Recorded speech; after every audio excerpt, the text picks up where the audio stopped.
Hey, back again. It's the Flight Room Podcast, episode 57. This is your host, Remy Please, with a couple of my fellas.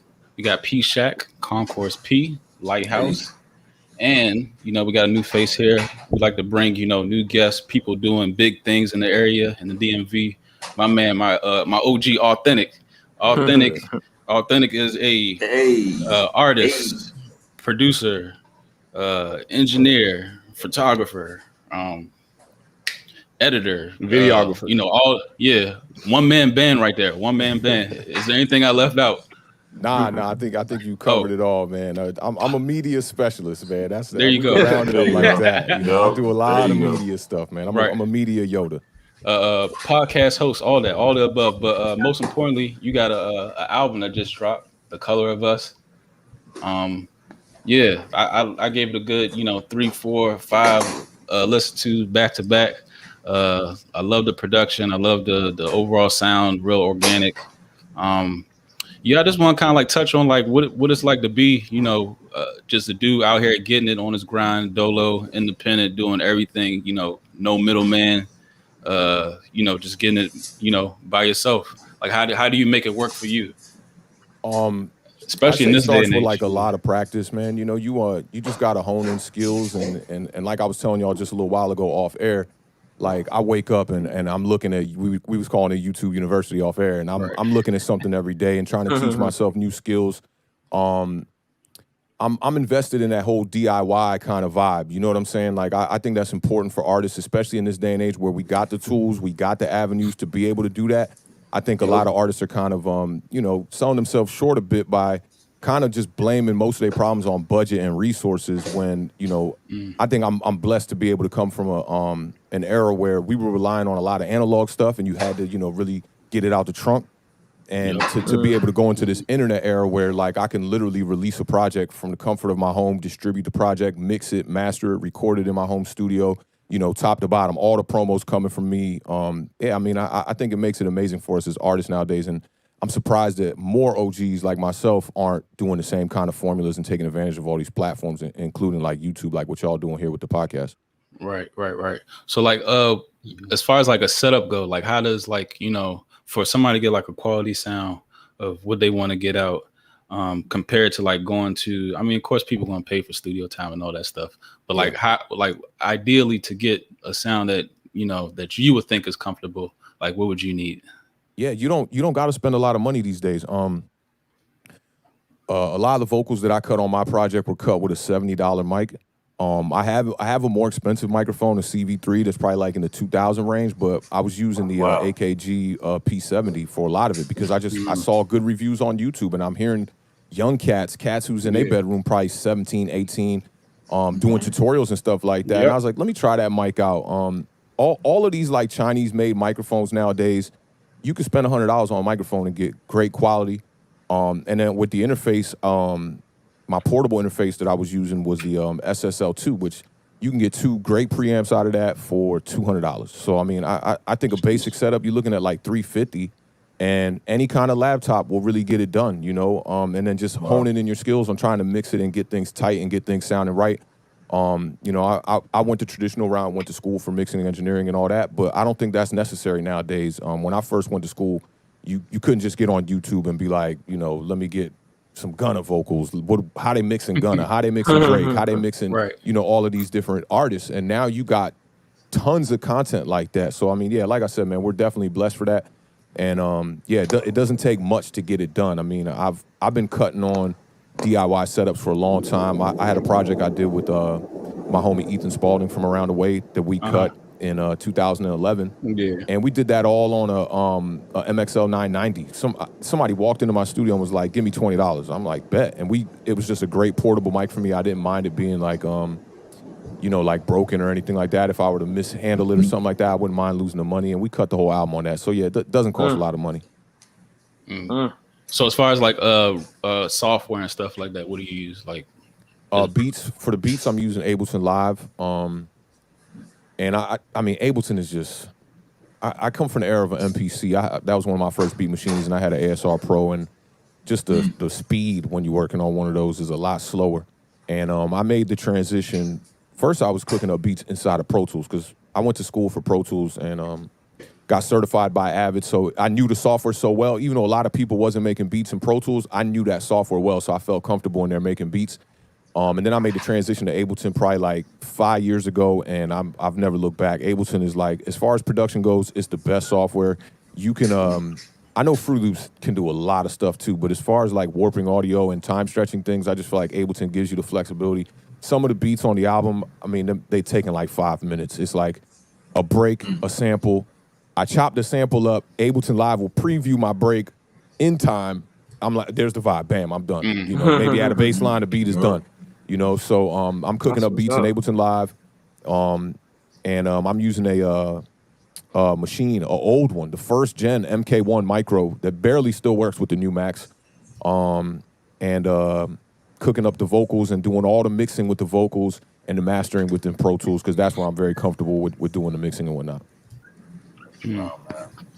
So okay, what was your biggest inspiration, just as far as producing? Like, what was your inspiration? Who was your favorite producers growing up? What got you into the whole just creativity of that? Yeah, so early on, I was influenced by boom bap, like beat gods. Pete Rock, DJ Premier. That's Jay my favorite. Dilla. That's my favorite sound. Yeah, I love that sound. Just Blaze, I thought was crazy. Heatmakers, crazy. Favorite producer. Let me think. I think Knots is one of the most slept on producers in the game. Just understands the knock and the bass lines to a whole nother level. So coming up, a lot of my influences were more obvious kind of hip hop, boom bap, RZA, stuff like that. And nowadays I'm influenced by a lot more because my whole approach is like, I see a lot of people making music, and it's cool to do this too, but I see a lot of people who make music that's like boom bap style, but it sounds like beats that I've already heard, and it sounds like stuff from the era that I grew up in. And my whole thing is like, I don't want to replicate. I want to enhance. I want to be inspired by those kind of producers, and then be able to launch pad from there. So now I'd say lastly, I was very inspired by the 2010 era of hip hop, and I don't know if these are all right around 2010, but I know they're within a 5-year gap. But Cardo and Cushion OJ vibes, ASAP Rocky. I was influenced by a lot of that EDM trap stuff too, man.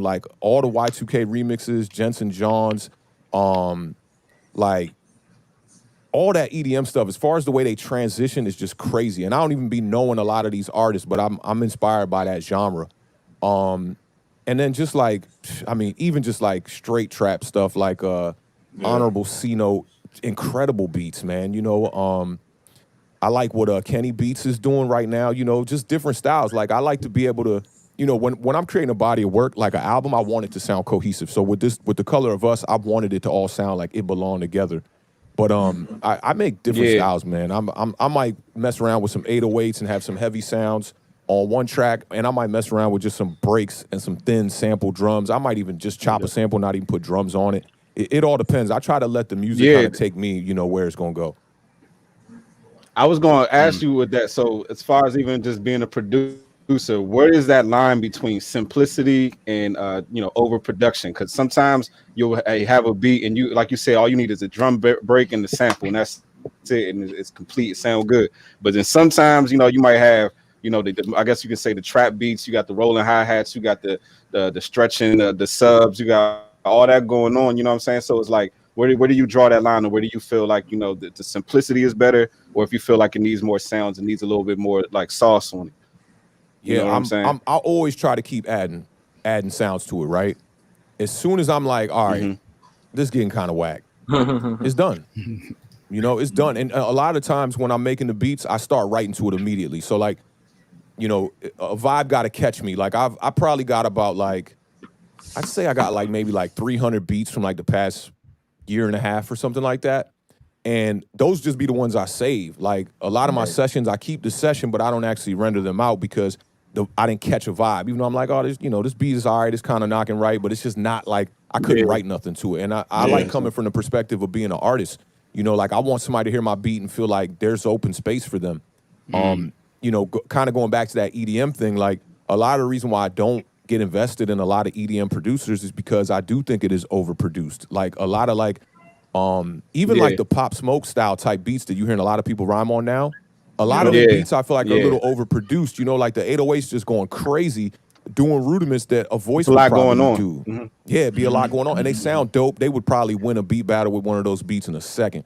But for me, I just draw the line at like, you know, I always try to add something like if I'm working with a sample, I'll try to chop the sample first, get some drums on it, get a vibe. And bass is important. So, you know, I have different approaches about how I get the bass. Sometimes I might try to add a bass line with some kind of VST, and I'm like, yo, this ain't working.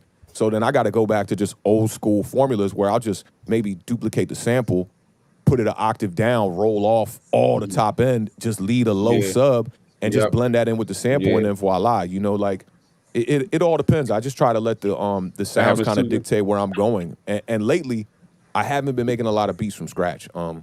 Because like, and this is kind of partial being lazy. Like some of these samples and sample packs and you know, you get a bomb sample from the 70s, it's right. You don't got to do too much. And I like catching vibes like that. I like those textures. So I'd say in the past year, man, I just been like trying to find samples, flip the sample, put some fire drums on it, get the bass knocking, and that's that. I like that. I like music too. Like you got a classic sound. I appreciate it, yo. Like yeah. So some moment you could probably like. I mean, your beats are like catered to you. I don't want to say like in a bad way, but it like fits your, you know what I mean, your brand, your mold. Because I was even listening to him, I'm like, damn, how do you even get on that? Like, how do you like figure out this beat the way he figured it out? So no, that's like a testament. I like that. Yeah, a lot of that's tempos, man, and stuff too. You know, like you kind of get, you know, speaking on the era we were speaking about before, right? Like the premier beat rock, Jay Dilla. And this is kind of one of the reasons why I hate when a lot of like washed like OGs, they be like, oh, it don't sound like back in the day, you know, everything wasn't the same and da-da-da-da. But it really was.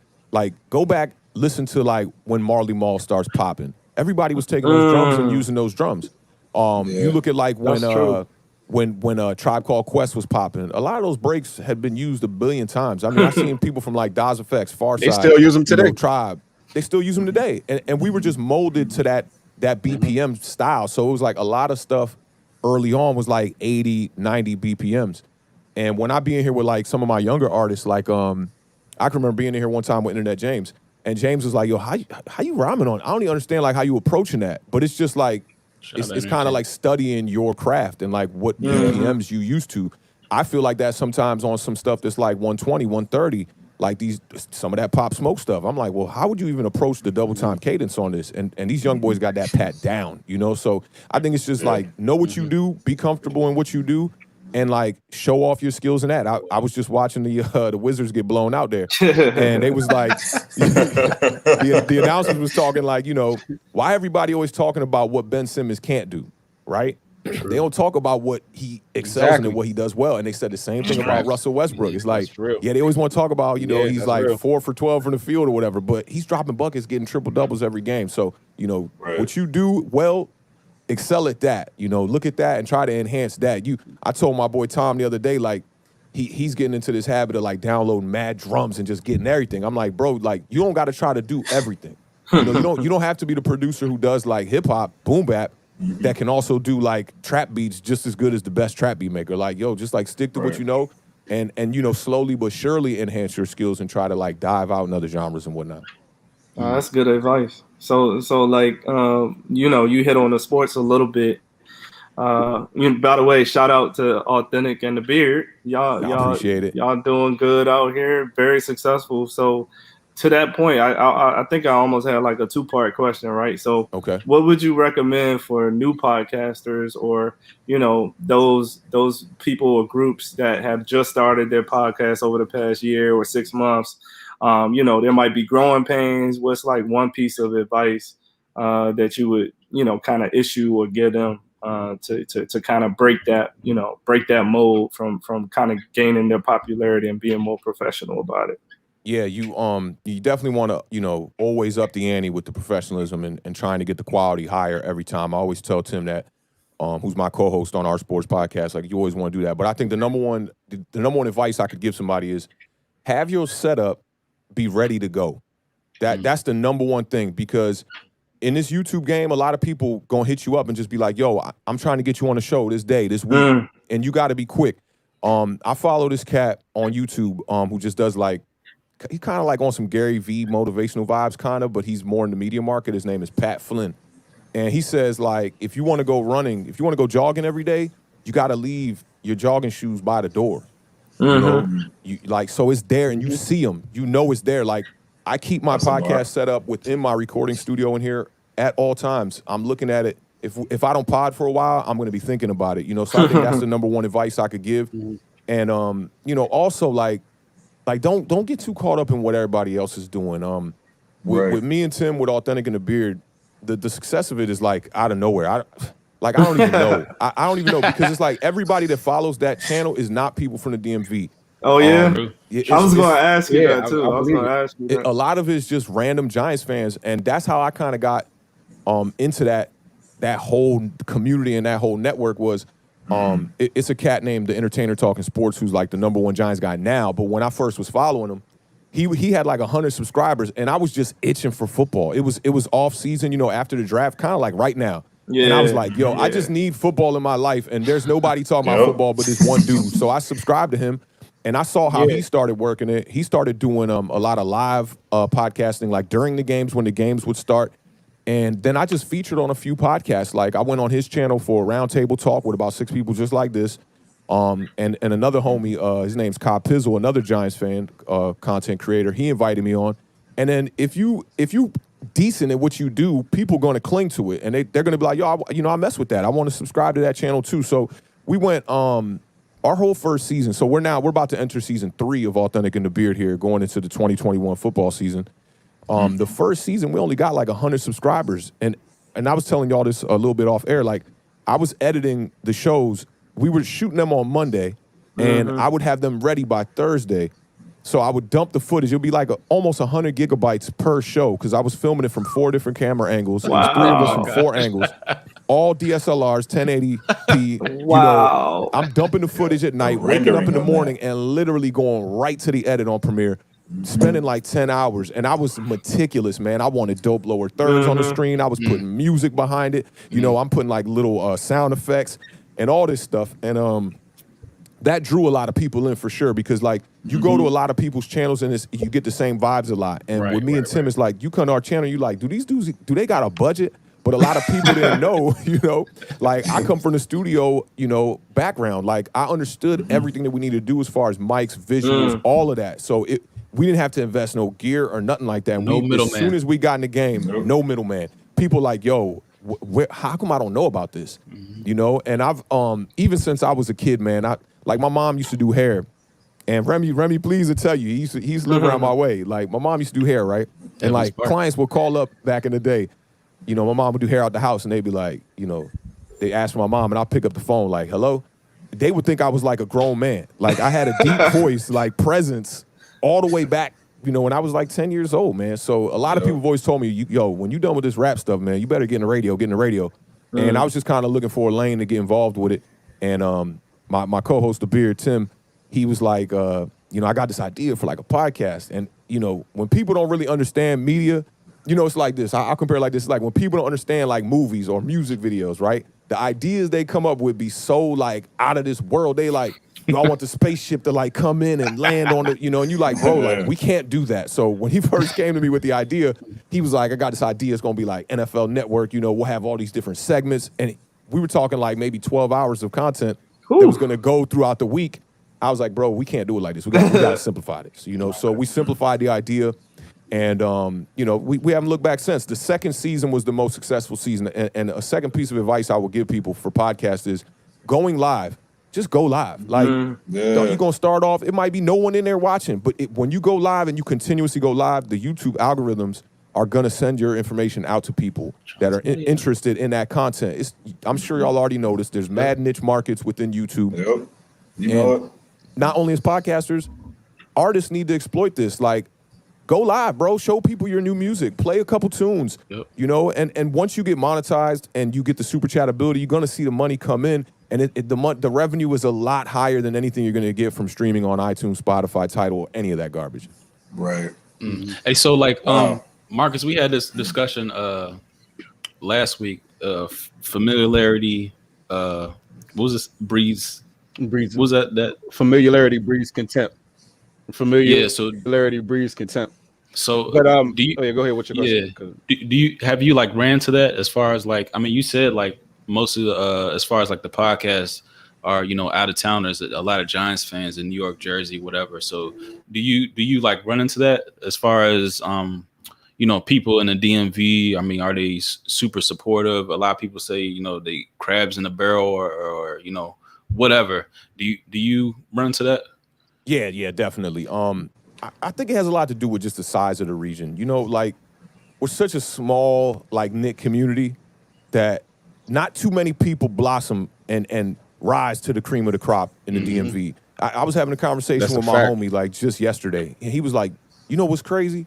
Is Shy Glizzy is the last true breakout artist out of DC. And I thought about it. I said, yeah, we got people out of Maryland. We got Corday. We had Logic. We had a few other people come out. You know, I've seen people, but like DC, literally, that is the last breakout artist. And you talking like we're pushing a decade. You know, so we're just a small area, and it's a gift and a curse at the same time, because you could easily enter the DMV market quickly with a piece of product, some content, whatever you do, and make a name for yourself very quickly. Where it's like in LA, New York, Chicago, bigger regions with more competition, you can't just come out of New York and just get the bubbling real quickly. So I think that's the gift of it in DC. But then also, because a lot of people don't rise from it, you know, the ones that do rise, people are always comparing everybody else to them. True. And then they're always like, yeah, we got talent out here that's better than those guys, instead of like trying to click up with those guys. But also at the same time, people also have a mentality of like, when I get up out of this, I'm not coming back for none of y'all. and I don't know why it's like that. You know, I think maybe that's ego, maybe that's image, you know, maybe that's like tradition, you know, in a way. For me, I try to leave all that to the side. It took a lot of growing up to figure that out, you know, like especially as an OG, man. Like, I have to be a mentor to people that are younger than me, and any kind of game that I could give that'll make my youngins like skip the BS that I was going through, I'm gonna give them the game. It ain't no secrets, you know. See, but you already said it. You cracked the code. Like, you giving out the game. You know what I'm saying? You're not holding that against nobody. You spreading the love. So, yeah, it's putting you up. Yeah, it's important. As far as your overall like trajectory, like, you know what I'm saying, just going through success from where you first started, like, does the company that you keep, is that important? You know, your circle, your friends, you know what I'm saying? Like, as far as, you know, you just trying to chase your dream, you know what I mean? Like, where you receiving doubt, where there's people telling you what you can't do, telling you, you know, that you're not good enough, whatever it may be, like, were you dealing with those type of things from the people closest to you? Like, was that part of you know? You definitely deal with that. The people closest to you are the ones they're gonna discourage you the most, because they know you like the back of their hand. Yeah, I agree. You know, they placed you in a box. You know, they put you in a box where like, yo, you know, that's the homie. Like, this is what he do, and it's gonna be hard for you to impress them, because everything you do is not brand new to them. You know, and I noticed that with the podcast and with the music. You know, I just did an interview either yesterday or 2 days ago with somebody from Scotland. They just reached out to me on the Bandcamp, and I'm like, this is crazy, because I haven't had any. Y'all are the first press I've done in the DMV, you know? So not a lot of people in the DMV are reaching out to me now, because, one, I think our scene has took a hit, not only because of COVID, but just like in the past 5 years, you know, and this is a gift and a curse as well, too, is like, yeah, we got the internet. There's big avenues, big resources for people to do stuff, but also there's a lot more people in that pool. So it's like the eyes kind of are, you know, diminished a little bit. You know, I went from, and I had to just take a break. You know, when you talk about trajectory, From 2016 to 2018, I took a long break and I didn't record no music. I put out an album in 2018 called Nothing More, Nothing Less at the top of the year. And I took another 2-year break until this came out, almost 3 years for this one to come out. Because I think it's important, to just mentally be in a space to create. Like, I'm not one of them people that's like, yo, I'm making records to be like, yo, let me go play this for my man, and he gonna be like, yo, that shit crazy. I'm trying to make records that just impress me. Somebody out there got the same kind of ear as me. Like, we just talked about Premier and Dilla and Pete Rock and all these producers that we're familiar with. I know y'all know when y'all was listening to that stuff that you got homies that's like, nah, man, where the Gucci at or where the Jeezy at or where, and that's just what it is. You're going to find people that think alike. And, being secluded in your circle of just your friends, I think is a recipe to almost instill lack of confidence, self-doubt in a way, because your mans ain't really jumping on that when it's somebody across the country that would be like, yo, that dude is crazy, Exactly. Yeah, you got to put your stuff out there, young. You have to learn that once you put your music out there, you realize wow, it's people all across the world, and you focus on your circle. But the people all across the world, that might like your music, you got to put it out there. Sometimes when you get so caught up to playing your music with the people who are closest to you, it kind of limits you a little bit.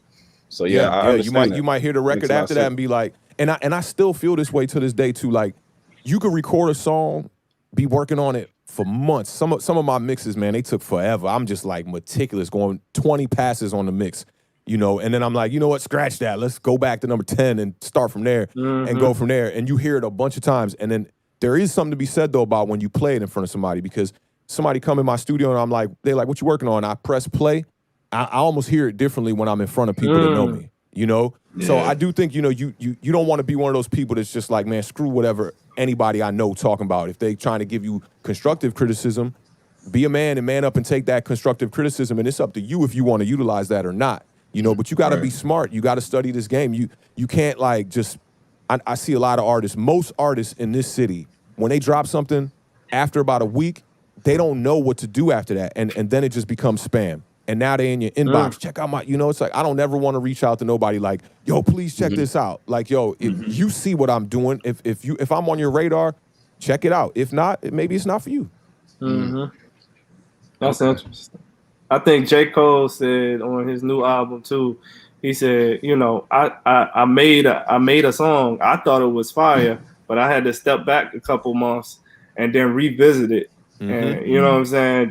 He said, I just had to step back. He was like, I gotta step back. I gotta live a little bit. I gotta live life a little bit and then get back to it. So that's dope. And then that stuff breeds the best writing for me, at least. Like, when you go through something, that's why I like writing in the car. Like, something about being in the car. Like, you're always in your thoughts, and when I shower, I'm in my thoughts like that too, but I can't write in the shower, but a lot of ideas. But when I'm in the car, it's like them ideas get to flowing, and then you start thinking about things you've been through in your life.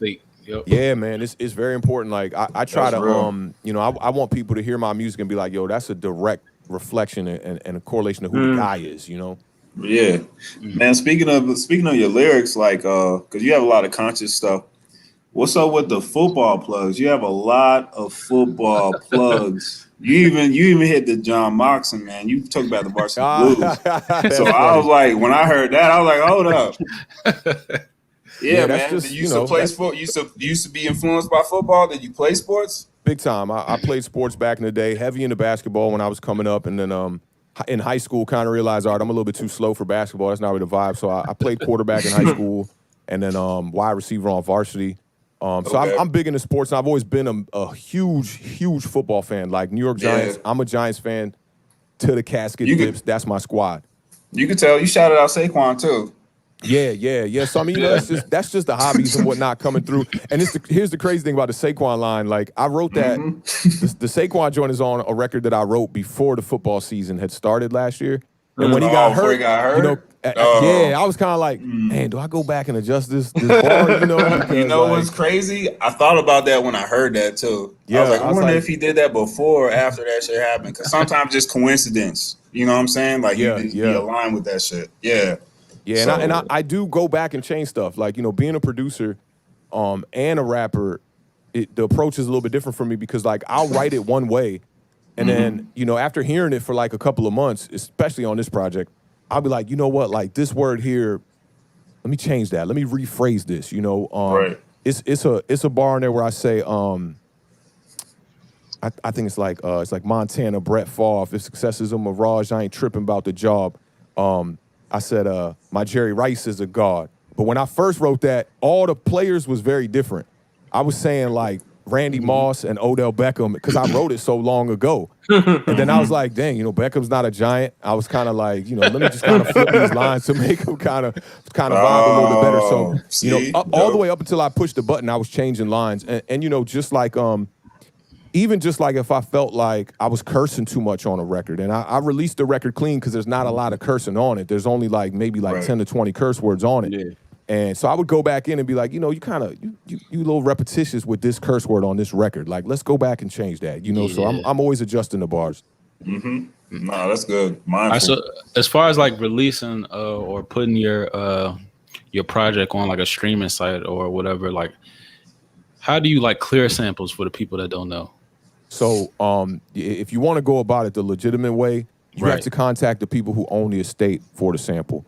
A lot of these samples are, you know, they're out there, and there's ways to find out who to contact very easily, what lawyer, who owns it.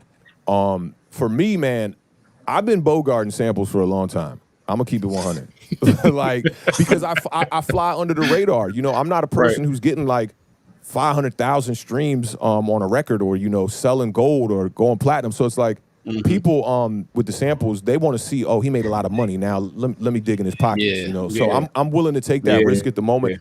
On the album, there's only one sample. I won't say what it is. There's only one sample that wasn't cleared that was like a record. Everything else that I sampled came from a lot of different libraries. And for people out there that are producers, I'll hip you. Like King Sway music libraries are fantastic. I mean, they sound like stuff from the 70s.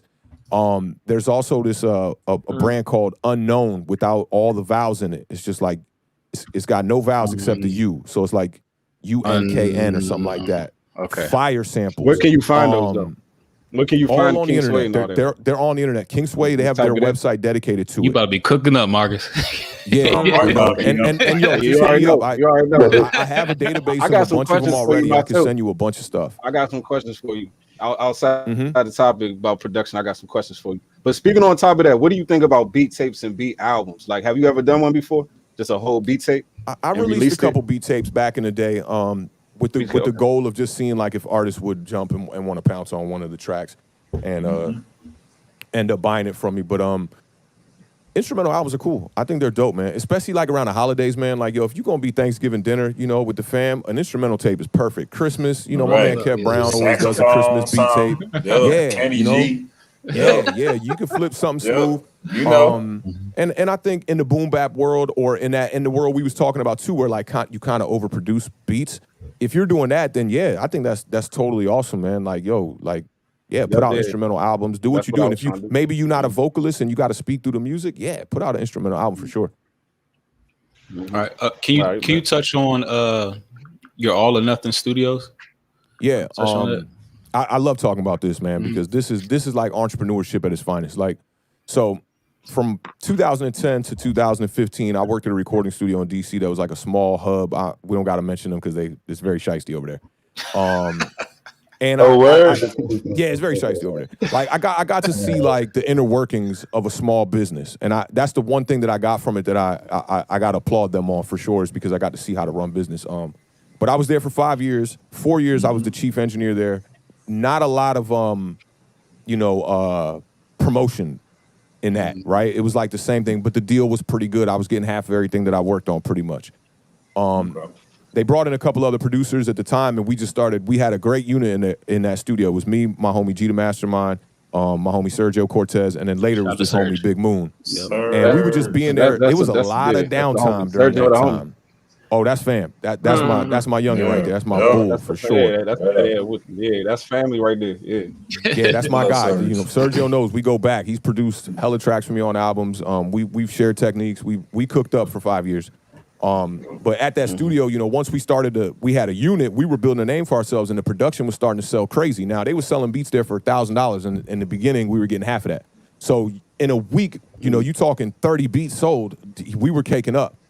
The boss kind of started seeing that and was like, you know what? It'd be more beneficial for him as a business owner to put us all on salary. So we took a hit. All of us took a hit. And at that time, I was kind of like, man, what do I do here, right? Like, what's my next move? And I got offered a position at PFW to run, like, live sound. And I was like, I never really been too involved or invested in live sounds because I'm an artist. I like hitting the stage. I don't really like being behind the boards on live sound. And so I had that job up in the Loom, and my homie Charlie used to come through that studio, and he would just like blaze me out, chill with me, talk with me. He was like, bro, just quit this joint, bro. Like, you got to get out of here. You bigger than this. And I was like, what I'm going to do, though? This is the income that's paying all my bills and all that. He was like, man, I got a house in D.C. You could rent that joint out. You know, in a half a year, you'll be on your way, I promise. So he gave me that first opportunity. So I took my setup that was in my bedroom with me and my girl, moved into that house, and that's where it all started pelling. That's where All or None Studios came from. So I started doing like small projects here and there because there was an NDA contract at my old studio that was like I couldn't contact any of the clients that I had worked with there. So the only way something could happen would be as if they contacted me. They also sent cease and desist for my albums that I had released during the time that I was there, saying that I recorded them there and all this crazy stuff when they knew that wasn't true. So I had to get a lawyer for that. My lawyer squashed all that. And I started working out of my crib, you know, and a couple of big name projects. I worked on a couple of big name projects that year. I flew out to Cali, and my homie Spencer Tracy was out in Cali. He said we got downtime. We with Chaz on tour with Chaz French, and we got downtime. If you get out here, we can record. I was like, I'm flying out there now. So I flew out there, met Chaz. Chaz was like, when I fly back, we're gonna record a whole new album. That was like 2017. He's like, we're gonna record my whole new album there, and he had just got a deal with Motown Records.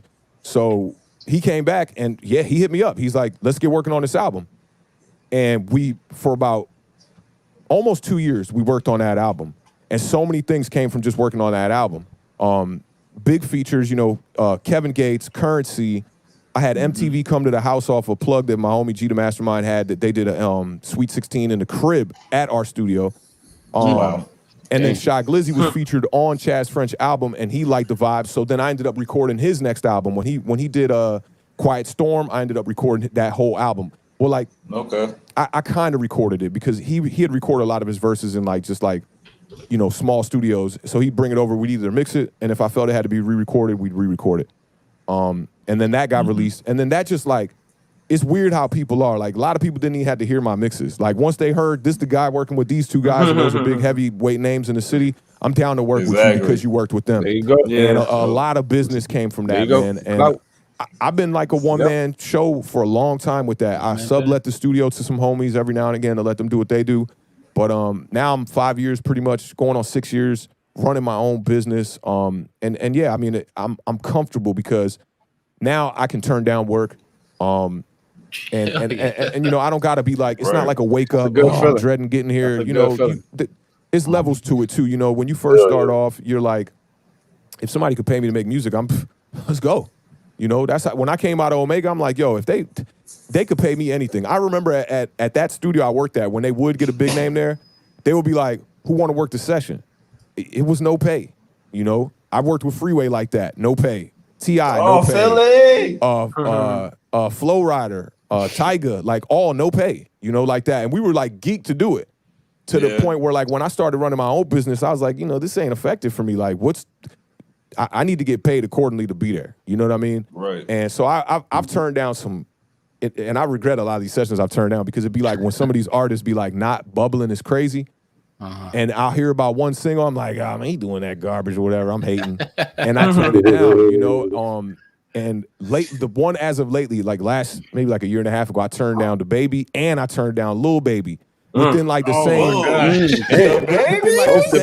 same like month too, because I was just like, you know, I was just being like on some like, one, I don't feel like getting up out of my bed, and two, like just like, you know, I was just like, nah. You know, I almost, that was my ego in a way. Like I am me. You know, that's how I was looking at it. But now, you know, you look at it 2 years later, you're like, wow. You know, I look at like Lil Baby now, I'm like, wow, bro. Like I love when he's the biggest on records.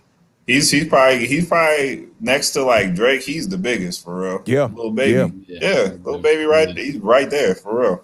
Yeah, and I love Future the substance too. that he's putting out with his bars and whatnot. But he giving you like And the modern sound. cadences, man. It's Yeah. fire. He's got a really dope vibe, and I overlooked it. I turned down Thugger too around that time too, Oh my because I God. was just Don't in you the zone. Yeah, dog. I was Stop. lunching. I ain't gonna lie. I was lunching. Like I was in a zone where I was just like, you know what? I'm focusing on me. You know what I'm saying? Like that. I feel you. And I felt like I had enough big accolades under my belt where like I used to chase the accolade. I used to be like, who can I open for? Who can I do a tour Right. with? Who can I do this Right. with? To the point then where it was like, you know what? I'm more comfortable with like my base. You know, even with the Right. podcast and talking about football, like we're pushing around 2,000 right now as far as subscribers go. When I go feature on some of the bigger channels, I'm like, I don't like this. This a little like, yo, your comment section is mad toxic. You know, you got Philly Yeah. fans who come over here to just hate and just talk junk on people who are Giants fans or people that are on a And panel. they will. And you know they will. So I'm like, I like having that tight knit core. When we log in and do our podcast, you know, we do 3 podcasts a week during the football season. We do Tuesdays, Thursdays, and Saturdays. Wow. And when we log in, we do the shout outs in the beginning. I know everybody, you know? I know everybody in that joint. And like people have like sent us stuff, man. Like my homie Nick DeWick sent me a Odell Beckham jersey signed by Odell. He was like, yo, do you have any memorabilia signed? I was like, nope. He's like, I'm about to sing something right now. And I knew, I was like, oh, this is gonna be an Odell jersey, because I cop for Odell all the time. Like Giants fans are like, yo, screw Odell, man. He a hothead. I'm like, yeah, but he's number 2 in every statistic as a New York Giant. He did it in 5 years. I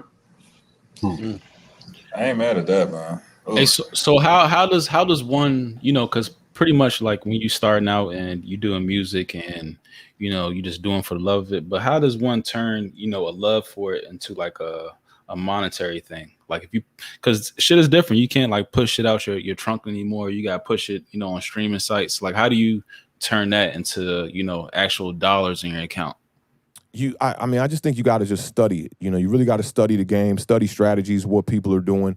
For me, as of late, and on the back of my wall, Nipsey Hussle, man, like when he did the $1,000 album, I was like, man, this is genius right here, because you're maximizing it. You know, I was talking with Biscuit last night. We was at this little rehearsal, and he was like, you know, he was talking about how he used to sell the CD for 10, and he was begging people. It didn't matter who you were. You didn't even have to be interested in his music. If you would pay for it, he would sell it to you. But what you do when you sell something for 10, you capping how much somebody could give you. So, you know, I've been studying just the streaming market since probably Drake came onto the scene, like, and was like not came onto the scene, like when Drake was becoming the most dominant artist in rap. And I feel like that was like around 2014, 2015 or something like. I started studying streaming heavy, and I'll never forget it. Tim came down the stairs because just up until like just a couple months ago, Tim used to live with me. He lived with me for like 3 years. We lived together. And he came down the stairs. He was like, bro, you know that they're like giving out platinum plaques for streams now? I was floored. Man. So part of my break was about studying streaming and studying the game. So I did a couple projects under the whole, like, you know, I was one of the first people to hit iTunes. Like I remember when I dropped in 2015, I had a project called Silence is Gold and Ignorance is Platinum. And I was one of the first local artists where you could be like, yo, he's on iTunes. You know, like there wasn't a lot of people who was on iTunes back then. But I realized after that year was over, you go look at the revenue from it, and, you know, you got like maybe a couple $100s in the account after a whole year. You know, no one can make a living off that. So I started studying the other platforms that do streaming and seeing what platforms have large followings and large bases for the platform. You know, like kind of like how when you go to Facebook, there's however many billion users on there. And Bandcamp was one of the major platforms for me that people who are like really still invested in trying to find a certain music. Like I saw a Reddit forum today where somebody was like, they were feeling a certain way because they couldn't get to all the music that they wanted to on Bandcamp. And those are the kind of listeners you get on a platform like that. Now, they also open up a lot of features for artists. You know, you can tag your merch with it. You can release stuff. They're not tripping off, you know, when you send your music to Apple and iTunes, Tidal, all that stuff takes like 3 weeks. They got to clear it. They're looking at your samples. They trying to put a microscope on your music. Bandcamp's like, yo, put it out on your time. And the greatest feature they got, and I've done this for the last 2 projects, I recommend this to everybody making music right now on an independent level. And here it is good. They got something called Name Your Own Price. That's the way to release music. You name your own price. For me, I put it at 0. I don't want there to be a minimum. I don't want there to be like $10 or more, because then you're gonna shun people away who just want to hear it. So I name the price at 0 or whatever you want to pay for it. And that's how I've been able to eat off music, because your first week sales are gonna just be crazy, and two, you're gonna get people who are loyal supporters that are gonna be like, you know what, I'm not paying him $5, $10 for this album. I'm gonna drop a dub on this. I'm gonna drop 100 on this. I had somebody drop 300 on the album. Just like, yo, keep doing you, you know? And first week sale, like I did the and I did a 24-hour link this time. I said, because I noticed the attention is not on the music anymore. You know, people like, you see it so much with local and independent artists. It's like, yo, link in my bio, new album. First day, people like, yo, it's dope, whatever. 3 days later, nobody cares. So I was like, I'm gonna flip it on my base. I'm gonna make it where the only way you get the album is if you're paying attention to what I'm doing. You know, I'm gonna drop it for a 24-hour link. Those people are gonna get priority. They're gonna get different things within the download, and you just gotta think strategic. The first time I did it, I think the first day I dropped it, I had like a band in the account. With this one, 4 bands the day I dropped it, you know, and I like being transparent with the numbers, because artists get like discouraged, man. They're like, yo, I don't even know how I'm gonna make money off this. They put it on iTunes, they've spent, you know, a year in the studio and nobody's buying it. But I think you'll find out who your true supporters are. You can tap into family members. You can tap into friends. Yeah. You know, there's so much more potential for it. And for me, I almost feel like I should have did it, like I should have leaked it in pieces or something, because I could have exhausted it more. But, you know, for me, it's like the money is always secondary. I want to make a living off what I do. That's very important. That's why I opened up a studio. But at the same time, I want to help people do what they do too. So when I drop projects, I just try to think of like strategic ways to keep people's ears involved in what I'm doing. And down from fans, friends, to the producers. Like, I release all the stems to the project. Do what you want to do with it. Make beats to it. Look at my drums. You can look at my Pro Tools sessions, the plugins I use, the reverbs, the limiters, the delays, how I mastered it, whatever. I'll leak every drum that I used on the production. Like, do what you do with this. This is how I used it. I give you the loops that I created from it, the kick snare loop, the hi-hat loop, you know, the bass line. Take it. Do what you want to do with it. And people are going to, you know, you give. The number one thing is bring value. A lot of artists don't bring value. Like, why should I listen to this and pay you any money? Mm-hmm. Yeah, I'm with that. All right, so if nobody got else any questions, I want to hit you with like this like new rapid fire thing I want to try out. It's either like a this or that type thing. I got you. Okay. All right. Recording or performing? Which one? Performing. Okay. Howard Theater or Fillmore? Fillmore. Mumbo sauce on the wings or the side? Oh, I'm on the side type. Okay. All right. When you're not here, Cali or New York? That's a good one. Okay. That's a good one. I'm gonna go New York. Gotta go New York. Okay. If you could work with any artist, it would be blank. Dead or alive? Both. Okay, so one of each. Posthumous would be Jay Dilla, 1000%. Okay. Yeah, that's a good one. Damn. Alive right now. Ooh. Little baby, so you can apologize. I know, right? See, because like a lot of it got to do with the persona and the person too. You know. Danny Brown. I'm gonna say Danny Brown. Danny Brown. Oh, okay. Like Danny? Yeah, Danny. Yeah, wow. Danny Brown. Yeah. Okay. MPC. Oh, you already answered this. MPC or Fruity Loops? Today, I'm gonna say if I had to do it. That's a good one. That's a really good one, because if I had to bring one thing, it would be a laptop and Fruity Loops. Even though I don't even know how to work Fruity Loops right now, but I'll figure it out. I know how to use them, right? But yeah, I got to go MPC. I got to go MPC. Nostalgia vibes. Okay. Evans Park or Sligo Creek? Evans Park all day. Short basket. Short basket. I'm dunking on the short basket. Hey, Sligo Creek, real quick on that one. Sligo Creek, dog, you be on the side waiting to play for like 5 games, bro. Right. All right. You got more respect for the Cowboys or Washington football team? We ain't even include the Eagles. Washington football team. Okay. All right. Yeah.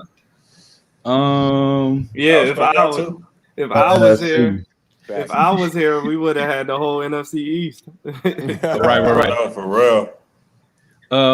What would you want out of the DMV music scene as of right now? Unity. One thing. Unity? Okay. Unity. Yeah, again, I feel like we had it around 2010 to like 2014. And I think the internet kind of screwed it up. Okay. And last question is user submitted jump. What's more important, engineer or equipment? 1,000% the engineer. Absolutely. Okay. Yeah, 1,000%. Yeah, I agree with that. Equipment makes things happen faster. You know, if you got a fire preamp, you know, going into an interface, it's gonna make it easier. You're not gonna have to do, you know, a bunch of carving out EQ, a bunch of notch filtering, trying to get out room resonance and all that stuff. Engineer and the room. Sound. Yeah, that's important though. Yeah, acoustics, man. Get rid of those echoes. Do what you gotta do. Go to Walmart, buy a bunch of blankets, put them up on the walls, have carpet on the floor, no tile, no drywall. You know, no hardwood panels, none of that stuff. Because them reflections, if you hear them in the room, you're going to hear them on the record. Okay. That's true. Man. That's a bit. I think we covered everything. This was so fucking informative. Man. This was informative out of, you know. Hey, that's the beard right there. That's Tim with the Evans Park with the exclamation mark. Shout out my homie the beard one time, man. You already know. You already know. Light them up in there. Look, hey, Remy, please look. One time when we was like, let me see, you probably like 5 years younger than me or something like that, right? But one time when I was probably like, I think I was like 17 or 18 when you moved around my hood or something like that, right? I seen you at Evans Park hooping, and I like had like an outer body, like, yo, that looks just like me, bro. I was like, that's what they saw when I was out there shooting, yo. Like, you wasn't with me shooting, man. I was out there, bro, daily. Yeah, That's funny. we was out there all the time. They don't know you a true hooper, bro. That's facts. Right. Oh no, I know it. Yeah, I seen that facts. shit. Oh yeah. Those who know, those who know. But yeah, man, if you know, you know. yeah. Facts. I appreciate Young. I appreciate, you know, all the Hey, get him. enlightenment on the album, the process, the podcasting, just you a media, you know, sound guru. So I appreciate everything, and we definitely gonna keep in close to contact. You know how to, you know, sharpen, you know, tighten things up and all that stuff. Oh Yeah, But yeah. You already. We know I gotta got get you, him man. in on Thank you for having me the. on. We gotta get him on the fantasy football this year, man. Oh yeah, Yeah. ooh yeah, for sure. Oh, for sure. that'd be nice. For sure. That'd be Yeah, nice. let me know, man. We, me and the Beard, we do a fantasy football show. One of the 3 shows we do during the week is on Saturdays. It's called the Parlay. We did it at 11 a.m. Last year. On Sunday morning, or was it Saturday? I think it was Sunday morning, actually. I think it was Sunday morning. But where we just kind of like chop it up and give great fantasy advice. We study this. We be in it, and the Beard is definitely like fantasy, NFT, card breaks, all of that Here stuff. we go. Yeah, yep. See? Yeah, not for trade. Yeah, we need to know some more info on that too. Yeah, let's chop it up, man. Y'all can pull up. It's a very laid back vibe, man. And yeah, all of y'all are welcome to pop up on the show anytime, man. Is everybody NFC East fan on the panel? Oh yeah, you know what? Yeah, Except I didn't even for that guy right there. He's still in the region though. Right. Yeah. I'm out here though. He know us well though, but That's yeah, what's up. I appreciate I'm right it. next to him. Round of applause. You know, Hey, we man, Yeah, gonna, man. appreciate Hey, y'all, thank you, man. Authentic, Appreciate y'all, man. Keep killing shit, man. we gonna keep Thank you, man. Yeah. I appreciate y'all. All right, Y'all young. too, man. Keep doing it up. Yep. Hell yeah. I All love right. the videos too, man. I love the All right. videos. I was gonna say that. The more you made it so simple, like that's why I like when you be having like the subtitles and shit, like, hey, Dan, thanks for letting me chill at the crib, shit like that. Yeah. Dog, you can relate to everybody with that. I'm like, Thank yo, you, more man. people should do shit like that. Yeah, no, that shit was wavy. Thank you, bro. That gotta was a do it. task. That was a task. Shooting myself. It was definitely a task, man. But I had a It fun came time out doing good that. though. Yeah, Yeah, thank it looked you. I good. appreciate that. Thank you, man. And Yep. thanks for having me on, man. I definitely appreciate y'all, man. Y'all keep it All up, day. man. It's a fire podcast. I love the vibes here, man. And I'll come back. Y'all want me to come back through and chop it up again? You know Yeah. I'm down. For sure. Oh, yeah, Definitely. we'll see you soon. We'll see you soon. All right. All right, Yeah, Peace, appreciate you. Appreciate you, All right, fellas. Authentic. Y'all be easy, yo. All right. All right, All man. right, then. All right.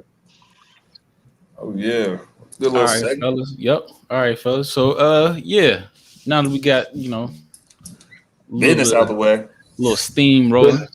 Little steam rolling. How you feel, Simo? I'm feeling Gucci. I ain't hear from you in going a on? little while. You got anything on your mind, brother man? What you mean? What's on my mind? You always with the bullshit. I ain't got nothing to say, dog. What you talking about? Hmm. We just Shit. try to see. Yeah. What about your? Oh, Go ahead. what? Go ahead. Now I was about to say I wasn't gonna name drop the joint anyway, but Go ahead. what Authentic was talking about the joint he was at in DC. Is it what I think it is over there by HU? What you mean? That they talking Yeah, about? you talking about the Yeah, old Oh spot? yeah. He talking about Yeah. that joint. Yeah. Okay. Talking about that Yep. He joint. talking about that. Yeah. He talking I about was that. like, dang. I He thought knew they everybody, was I thought gonna Oh, show Timo, everybody you up. was was up there? doing this. You Yeah. came through Yeah, that I went joint up there before? plenty I of ain't remember. times. Plenty of Okay. Everybody times. been through I don't there. remember. Shit, Yeah. Reba even came through there one All time. right. Cool. Oh yeah, Shy Reba, another Yeah. Augusta. Shout Reba. Yeah. She was on the I'm at there podcast. with a couple of folks. Mm-hmm. Shit. I think that's like was the go-to spot for a minute. Yeah, just It cause was. prime location and all that. It was Yeah. right there. Yeah. All right. And you can just walk up in there and blaze. But go ahead. So I don't know. I don't know. I think I'm gonna like any money mode this type shit right now. Mm, Start with the I don't know. This can Kylie get Travis dangerous real Scott, since quick. we just did the music thing. or the Army of the Dead Yeah. one. Fuck it. For the purposes, give me Nah, all right, something. yeah, let's Yeah. keep it dangerous. Kylie and Travis Scott, right? Kylie and Travis Scott Uh-huh. said they back together, but not they didn't say it, but media Yeah. outlets said they back together, but it's an open relationship.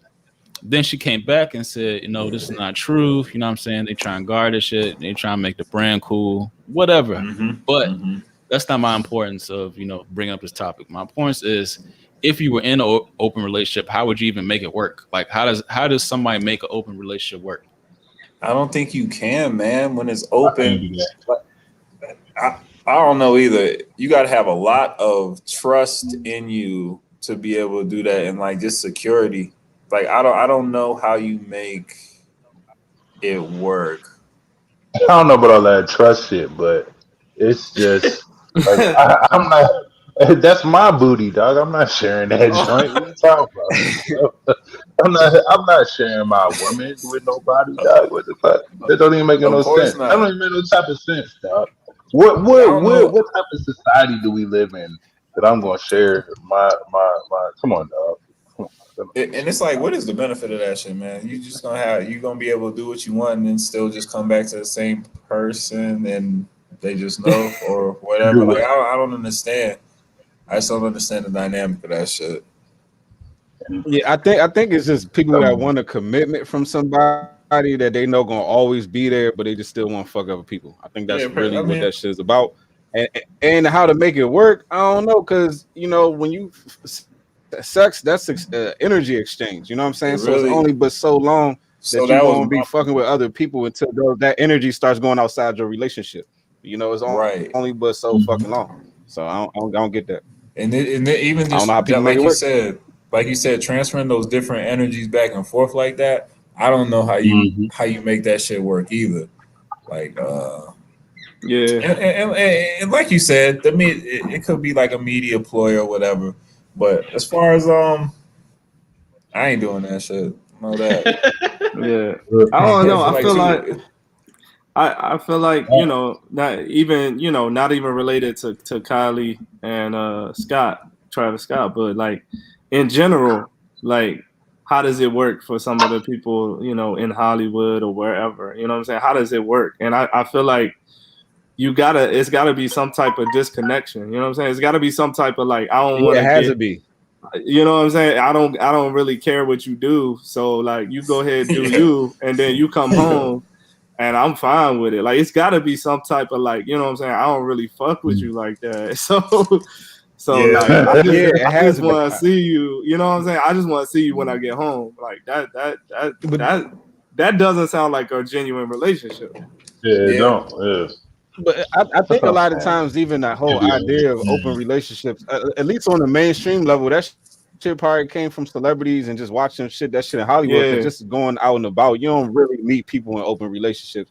But I think maybe a lot of reason why that shit happens is because these relationships, a lot of these Hollywood relationships don't be real, they be business moves. You know what I'm saying? Great point. So they might show each other. It's like, just in case you see me with somebody else, we gonna tell y'all this is an open relationship. You know what I'm saying? But I don't think deep down inside they be having like real love and real connectivity. Right. It just be business moves. Right. You know? Yeah, it's all that's business, what I think dog. that shit be.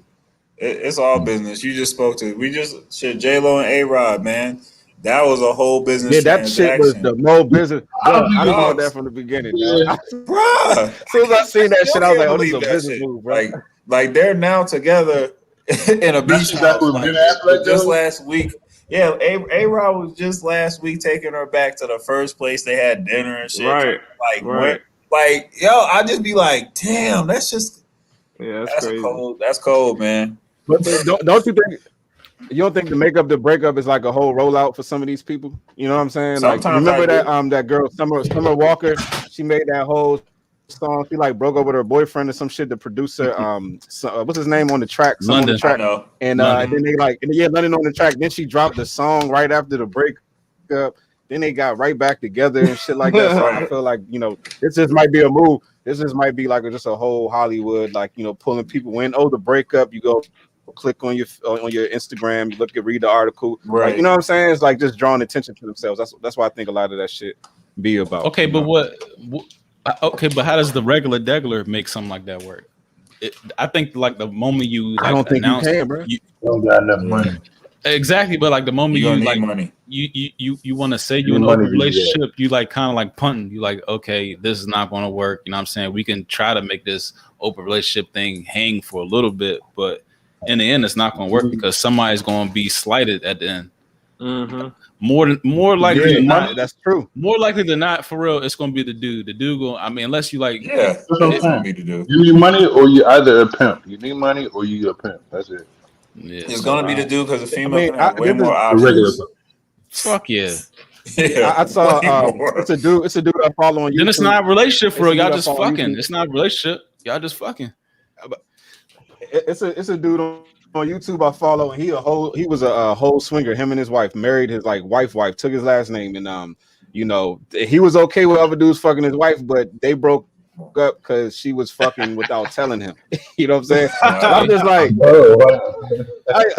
mean, bro, at that point, you know, I don't know. I don't see how now you want to feel violated. You know what I'm saying? It's like, that's what I'm saying. I'm confused too. So now their marriage is in shambles now because he found out she was fucking and didn't tell him. It's like, but bro, you already be letting niggas smash your wife. Yeah, like, but you gotta know the nigga. You already you open the door. You open. No, he knew the nigga. He knew the nigga. He knew the nigga. He knew the nigga had smashed his wife before. It's just the fact that they did it without him knowing. You know what I'm saying? Like, this nigga had already smashed his wife. Yeah, and that's the thing. He didn't know that time. That's control right there, then. Yeah, that's communication is key. Nigga. That's all. I mean, I don't know. I don't think that makes a difference, bro. I don't know how people do that. Shit. Yeah, I'll be confused by the rules. I'll be confused by the rules. I can't even. Yeah, I don't even speak that language. I don't get it. Like, I don't know if y'all know. I agree with this. Some open relationships have. I mean, I would. Honestly, yeah, because you're not gonna be second guessing having shit in the back of your head. Everything's gonna be out in the open up front. I think that could be beneficial on that kind of. I mean, I think you need to define healthier. Like only. I mean, I guess healthier is just not catching feelings and not arguing. I guess because you already know what you already know what the plan is. I don't know. I was thinking healthier communication just because everything's out in the open up front. Like there is. Yeah, that's what I'm saying. No boundary. Like I thought that was what's gonna make it healthier because you ain't thinking about nothing that you know everything. You know who I want to mess with. You know who. Yeah, go ahead. Yeah, I think part of the part that makes it like, well, I guess you would say it makes it healthier is because it's like when you not having a real relationship with somebody, there's your feelings ain't as involved. You're not going to take shit as personal, so it's like more freedom. It's like a more light relationship rather than the person that you actually have a real relationship with. That shit is a lot deeper. It's a lot heavier. You You know what I'm saying? So I guess it would come across as being healthier because there's less responsibility in an open relationship that rather than when you actually have a real one. It takes more work. It takes more work to have a real relationship on both sides rather than somebody that's just in an open relationship. Because at the end of the day, y'all know this shit ain't real. Y'all just fucking having a good time. And then when it's over on, you go carry that baggage on to the person that's at fucking home, because that's kind of their job, to deal with the baggage. And then you go to your open relationship, have a good time, and then you come back home and you deliver your baggage to your partner. Exactly. That's really what that should be. And that sucks too, because the other person getting all the honeymoon shit. But ain't that kind of crazy? It's like the person where you have less responsibility for is the person you have more fun with. Ain't that weird? Oh, that's a good bar. Ain't that kind of strange? That's kind of. But is that a level of I guess selfishness within people? You know what I'm saying? Yeah. Like, I don't know. Man, I don't know. Maybe it's because you have more freedom with that other person. Because you're not committed. Because you don't have to care as much. Yeah. Right. You don't have to care, like you said. Yeah. So I mean, yeah. Boy, that's a tricky bag right there. It's tricky. It's tricky. And if you think about, I'm gonna just. If you really think about it, man, that's tough. That's tough. It's tricky. I'm gonna bring up T.I. And Tiny too, right? Because they just got in the media. Oh my gosh! They was in it. They literally bring they bring people back to their. But that's not an open relationship, right? Their quarters. Yeah, it is. That's the thing. That's that's swinging. They bring them back. That's parlaying. Yeah. Yeah, they fucking people together. Yeah, but it's not like four people. It's three. They having threesomes and shit.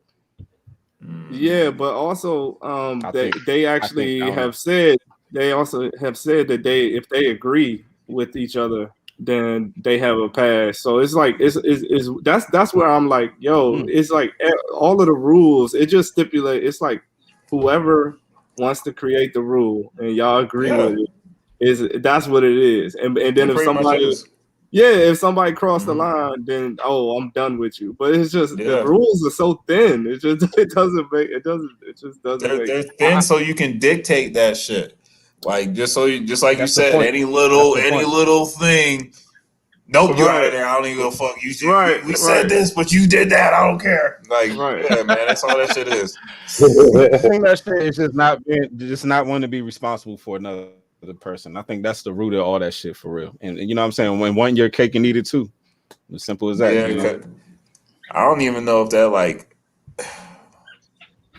I don't know, man. I don't even know if that'll satisfy the urge. That might make shit worse. Being able to fuck with whoever you can fuck with. Yeah, and still come back. I don't see no positivity coming. I don't see no positivity but it's only but so long to somebody gonna catch feelings outside that relationship. It's only but so long. But even morally, nearly damn near impossible. Even morally, if I love you, I'm not gonna put you through that shit. Like, goddamn, like I ain't about to just keep doing this shit for the rest of our lives. And if she know you, she gonna know your tendencies and what you like. She be like, oh, you with that bitch? You know what I'm saying? Or you just walking by. Yeah. She know your type. She know what I'm saying. Your signals, all that shit. That shit is not Even when other women are coming on to you. Yeah, once you commit to an open relationship, you kind of punting at that point. You know what I'm saying? Like you saying, you know what I mean? Fuck the current situation I'm in. You know what I'm saying? If it works, it works. If it don't, it don't. Yeah. You know what I'm saying? That's kind of what it sounds like. Yeah. You one foot I'm kind of in the door, 1 foot out the door. Right. Pretty much. Yeah. Until it's but the thing is, when the dynamic changes on you, how are you gonna react? Like you the one, say you propose the open relationship idea, and then she okay, I'm cool with it, and then she kind of flip it on you, and she start doing her own thing. Like what you gonna do? Like you gonna be like, I don't care, or you know what I'm saying? You're gonna keep doing your thing. But if you're gonna keep doing your thing, y'all both might as well be doing your thing instead of meeting in the middle. It just sounds weird to me. I don't know. Right, man. Yeah. Cause once that attention goes, you're gonna start caring more. That attention ain't on you no more, nigga. And that I feel like that'd be hard for sometimes well, I don't want to say all dudes to do, but like just letting your woman be able to go off and have a choice of doing that shit, not being secure with who you are. And they got all the choices for real. That's why I said there's Lined way up. more options. It's Lined way up. more. They don't even have to been- do shit. They don't even have to do anything, honestly. Like, They've been waiting for you to hit fuck with up. shit. They've been waiting for you to fuck up. Please, they can. man. It's a I'm nigga. gonna benefit off that. It's a nigga right there in the closet, hanging up on the goddamn Right now. last rack, just like this, just waiting to be Yep. taken off the Just job. waiting. Just waiting. It's a nigga that sweep the lot every morning at her job. Just waiting. just waiting. They're everywhere. The Yeah. Starbucks Come on, nigga. man. All these motherfuckers. It don't matter. Starbucks. The options are real for women, man. I don't think dudes be realizing that shit. Yeah, a girl can literally go out to a club and get Pickings. all of her drinks paid for. Bruh. She don't have to spend nothing. Nothing. And she run in the post office in some jogging gear and get looks. Like not even do shit. Easy. That's what I mean. Easy. It's real. So that's why I'm like, nah, I ain't taking that option. I know what's out there. But for real, from my perspective, I kind of feel like the online shit is even more has even more options than just going out, because I think we was having this conversation before. Like I don't feel like dudes approach females on the streets as much as they did back in the day. You know what I'm saying? So I feel like that online shit is probely more where they be at. That DM dynamic, that DM shit. It's like we spoke to that too. Yeah, a long grenade. Like, and it's funny too, because like chicks will even speak to this. I'm sure y'all go ahead and leave this in the comments. It'll be niggas at the club will find you on Instagram after the fucking club and holler at you in the DM. Won't even holler at you in the club. Like shit be wild. Yeah, that's what I'm saying. So yeah, you're right. It does. It's easier for them to do more of that reckless shit behind a mask. You know what I'm saying? Yeah, because there's no repercussion for real. Yeah, easily accessible. Yep. That shit too. What's man. I don't know what it's called, but I seen like a joint on the on IG or whatever. This dude was driving his car or whatever, and he was trying to send some girl the girl that was driving in front of him or whatever. He's trying to send her his contact. I don't know what the fuck this shit's called or whatever. But he was trying to send that shit. I don't know what the shit's called. Yeah, bro. That should be crazy. Even man, just another way to communicate though. But since we on this sex topic right now, let's switch it up a little bit. What's something you wish you knew about sex before you started having it, and what's some advice you would give your kids? Clearly we seasoned now, you know what I'm saying? So we have a lot of experience. So what do y'all think is something that we can teach our kids, or just something that you didn't know that you know now? Oh man, that is okay to get married. Wait to get married. Yeah, that's what I was gonna fucking say.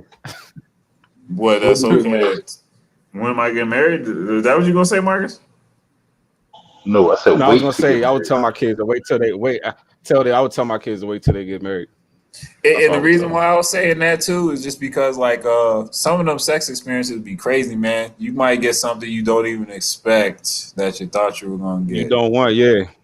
Yep. Shit seems sweet until it's not. Nah, not all the time. Even it's funny because like you look at yourself, man. Your performance might not even be what you thought it was supposed to be. Shit like that. It's some psychological shit with that.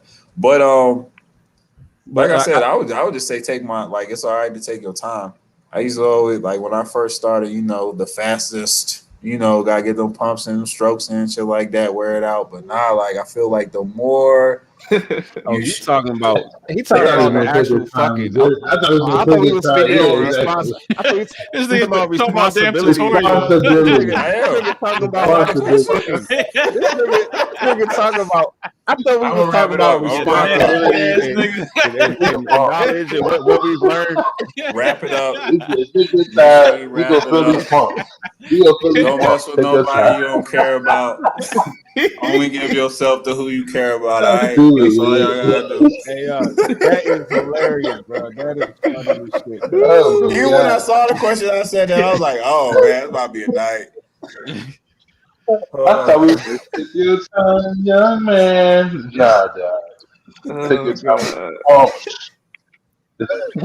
He said, "Take your But time if you I want." mean, yeah, just in general, I think sex does create a lot of complications. Like as far as what I would tell my kids, you know, Yeah, like a lot of jadedness yeah, in relationships. You know emotionally what I'm and saying? stuff. Definitely comes from bad Yeah, experiences. You know, girl, you know, she grew up, niggas lied to her, niggas told her this, niggas told her that, had sex with her, didn't talk to her again. Now she fucked up, her whole perspective jaded because she got caught up in the moment of lust. If she waited till she got married and waited for a nigga to, you know, make that real commitment to her, then none of that jadedness, none of that pain would even exist. You know what I'm saying? Because now that's true you too. already committed to the person before you had sex. So I feel like a lot of trauma that people develop in their, you know, years while they're, you know, I guess growing, you know, a lot of that trauma comes from just, you know, bad experiences with sex and emotions and connectivity and all that shit. So You're right. that's what I think. Relationships. You're right.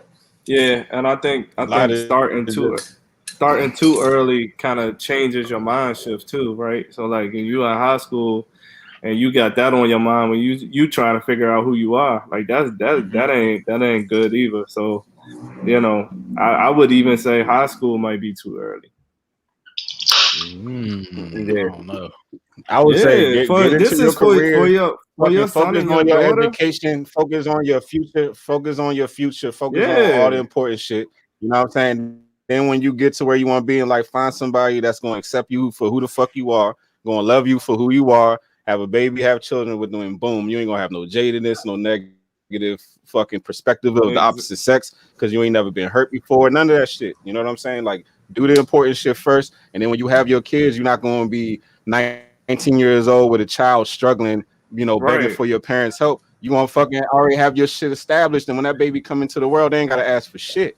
You know what I'm saying? That's all just by good decision Yeah, making. That, So I mean, that's yeah, that's that's what why I would tell them to wait. You know what I'm saying? that's what yeah, that was one of the first things I was going to say. Don't lay with nobody you can't envision yourself having a baby with.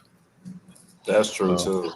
Yeah, because That's actually a good one. you don't never know, you know, what can get past the goalie. So Exactly. especially when you're in the heat of the and moment. not even just that. Sometimes, yeah, and you gotta take your time, young, because I've seen a lot of times dudes and just growing up. You know, I've seen a lot of dudes. They have babies. And him and the girl be great. As soon as that baby come, you know what I'm saying? Relationship go, Yeah, you know what I'm saying, down the fucking drain. you're So you right. got to know who you impregnating because sometimes, you know, women will switch as soon as that baby come out. I've seen a lot of relationships go there. I've seen a lot of relationships go there. So, And I've seen a lot of you know, pay be stubs, and smart, that man. shit do not look pretty. Yeah. Oh yeah. When that That shit that happen, that that child whole support is yeah, that ugly. shit do not look pretty. Yeah. Ugly. Mm-hmm. Another thing I would say is a lot of like bad bitches you be chasing, quote unquote. You know what I'm saying? You know, dimes, whatever. You know what I mean? They don't got the best coochie, so like you chasing like a false. You know what I mean? You putting the pussy Yeah. on a pedestal. That's what I'm saying. So like, Everything that Yeah, look don't good do ain't that. gold. Definitely don't do that shit. Don't exactly, everything yeah, that's good do that is shit. good. yeah, Yep. It exactly. Yeah, ain't. hey, Exactly. that's Everything that glitter ain't a gold. good one. You It That's just a ain't. good one. imagining every scenario and you making a chase. It may not be your best intention, but that's what you want. You place it on a Yeah. pedestal, and then when you get there, you be like, "Damn, that's it." So Yeah, yeah, it may not be it wasn't the even as good as you thought it was the going to be. juice may not be worth the squeeze if you follow what I'm saying. Right. So, Yeah, that's real. Yep. so All right. The thirst for the chase might be cut short. Mm-hmm.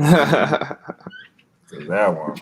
and then yeah, and Marcus, you was also saying like, you know what I mean, once you do hit, and it's not even gotta be what actually, planting anything, but a lot of times when you do hit, shit change. Like she could have been a friend, and then now shit change, or accomplice, Yes. and shit change. So you know what I'm Yeah. saying? If I you mean, want that honestly, beef yeah. or that traction, you might not want to do that. You might not want to mess up the dynamic because now you lost a friend. You know what I'm saying? Shit got weird. Yeah, that's real. So It got That's true too. emotional. It That got does it got happen. yeah, like way more of an attachment. Sex is powerful. Yeah, man. Especially That for ain't some shit to women. just be playing Especially for around with. women, dog. That shit Especially ain't some for shit to play women. around. Yeah. Yeah, that's a connection. You know what I'm saying? Especially what they get out. Like that's for them to create a whole nother life too. So I don't even though they might fuck around and all that shit. In the foundation of it, that shit is not light at the end of the Yeah. day. Yeah. So that's another thing relating to Remy. don't believe somebody when they say I got good coochie. it's casual. Nah, when they say it's just casual. Oh yeah, yeah. and, It and I always don't is. want Yeah. and I don't want a Oh, relationship because after you have sex with them, they gonna expect some type of relationship. They Like gonna still want that at least. it always happens. If you any type of decent dude out here, it's gonna happen to you. Mhm. That ain't the truth. Speaking on being a decent dude, don't be one of these ones that when you do have a baby out of wedlock or whatever, you know what I'm saying? Don't be out here like, oh, I can't marry this joint. You know what I'm saying? I can't marry this. I don't know about marrying this joint. I'm gonna be locked down forever. You already locked down. You already locked down. You already got a baby. Like, I don't understand. I don't understand how some of these families that be out this place. Like, I'm gonna be locked But down it's forever. important, man, because like Man, it's important because at the end of the day, man, like that person you decide to have that baby with, that's going to affect that child that's coming out. You know what I'm saying? You want to have a cohesive, peaceful environment for that baby. If you That's just true. like y'all was saying, if she bad and y'all have sex, she get pregnant. And she might have you might have got caught up in all that lust and how good she look, and now you got the woman from hell, and then you got to raise a child with this woman, and that's going to put the child at a disadvantage. You know what I'm saying? So you got to be smart. You got to really know who you dealing with, man. You know what I'm saying? Like that's some real shit. You know, a lot of and then when we get so caught up in all this, we get so much sex. You know what I'm saying? That it's like a horny ass society. So people don't even be thinking past the fucking. Like they just think about what they want in that moment, and there's so many damn fucked up, family environments just because of some lusty shit. You know what I'm saying? Now kids got to suffer because of that shit. So, that's true. I forgot what comedian that was. He was like, I don't even look for like sexy chicks. I'll be asking about their high school record. Like, what sports you play in high school? What you do in college? Like, he's like, I be trying to develop athletes and shit. I don't even care if you bad, no none of that. He's like, I just want to know like what your health is like. I don't even care about none of that other but you know what's so But I'm like, funny that's though? real though. But that's funny though, because that's real. That's what LeVar Ball said when he chose his wife. He said he literally went out to seek a tall woman that was going to be hard on his sons. He was like, I want a woman that's going to be tall and that she's not going to be soft on him. She's going to get on and knows. He said, I want a tall woman who knows the game. Like that was his criteria. You know what I'm saying? Like the nigga had a vision. He knew what he wanted. Did, you know what I'm saying? Never lost. He manifested a whole lot. Yeah, he came through with his. Literally, he envisioned his two sons before they was even born. He had a plan before these boys was conceived. He already knew what they was going to be. Like that's crazy right there. But and he was an athlete. That's how niggas supposed to move. You got to move like that. Allegedly. You know, you got to move like that. Half athlete. Allegedly. Amateur athlete. So do you think like you had to get like all the fucks out? Like if like if you're saying it like that, like all right, I don't know. I would say getting all the fucks out. I think it's all about what you consume. Like if you constantly like doing shit that could make you thinking about fucking all the time, then that's where your mind going to be. You got to kind of like put your focus in other places and shit. Yeah, if you're too busy, Yep, that is true. I could agree. Because they even say like dudes who when you watch porn all the time, it's like it kind of like trains your mind to just see women the same way. So you walking through a fucking hallway and you already thinking all the pornographic moves you're gonna do to this woman, and you know what I'm saying. And you're not even it might be the nicest. You know what I'm saying? You're not even thinking of her like, oh, is she nice or blonde? You know, But you remember, you remember. There you go, Bill. Right. You remember that one Chris Rock stand up? He was talking about that shit. He's like, man, I used to jack off like I had a problem. He's like, yo, she had to be Asian, thick, bent over, and that was just to get my dick to move. But he was saying, but that's what he was saying. He's like, yo, though, for real. No, he was watching that shit so much he couldn't get stimulated anymore. Like he was stimulated. Yeah, that was my whole point of that shit. Like, but I feel him on that because you ever watch that movie with Jordan Lovett where he's just like a porno, like he's like addicted to Don John. Yeah, he's like addicted to porno. Yeah, but that's how it be. Like he's not even in tune with reality. Like the woman that actually like really loves him and like wants a relationship. He just focus on the like, porn star. Dog on the clock, like timing that shit. But that's what I mean. Like you could get into that whole type of that shit can control you because it's giving you everything you want. So I can see how that should be dangerous too. Yeah, porno crazy, bro. I know niggas is addicted out here on that shit.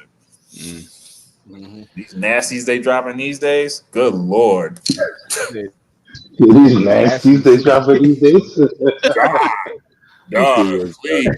I know niggas out here just quarantined up and shit too. It's probably been. I want to see the percentage of that shit. I bet you it's been crazy over quarantine. Well, like I bet pregnancy. you, Nah, a spike in pregnancy, porno, all that stuff. Oh yeah, OnlyFans, all that. Yeah. Yeah. OnlyFans, Pornhub, all them. I bet you their stock is going all the way up. Oh yeah. Like Fucking subscriptions. overdose. Yeah. True. Yeah, I know that shit's crazy. But it's real. Sex sells, man. That's like the number one seller. Sex. Okay. It's just always. I could say, all right, let's jump on this. Another thing that probably jumped up is, drug, usage, self-medication, all type shit like that. But I don't know if anybody's seen this last week in the news, but a study has shown Tylenol and a lot of over-the-counter drugs reduces your empathy. Wow, for people. Yeah. Or just in general. Yep. Study shows Tylenol reduces your ability to feel empathy for others. It's pretty much I don't know how to say the word. You always see it on like bottles and acetaminophen and acetaminophen.